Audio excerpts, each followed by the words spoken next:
অজানা গল্পে আজকে অদ্ভুত একটি বিষয় নিয়ে আলোচনা করব, যে শিল্প সংস্কৃতি, নাটক, চলচ্চিত্র ইত্যাদিতে বাঙালরা কি ক্লাউন বা কমেডিয়ান? ভাবতে হবে। দেখুন, 47 সালে তো দুটো বাংলা ভাগ হয়ে যায়, যেটা আজ অব্দি আমি বলতে রাজি আছি যে অত্যন্ত বেদনাদায়ক ঘটনা ছিল তা, যে এই ভাগাভাগিটা।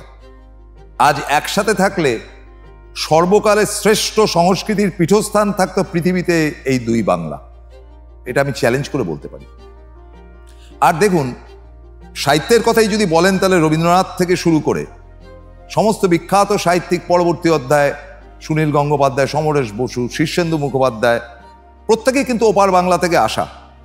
আবার দেখুন, আপনারা যদি নাট্যজগতে যান তাহলে দেখবেন যে তৃপ্তি মিত্র থেকে শুরু করে উৎপল দত্ত, মনোজ মিত্র, রুদ্রপ্রসাদ সেনগুপ্ত, এরা প্রত্যেকেই কিন্তু, বা আজকের দিনে ব্রাত্য বসু, এরা কিন্তু প্রত্যেকেই ওপার বাংলা থেকে আসা, মানে তাদের পূর্বপুরুষরা।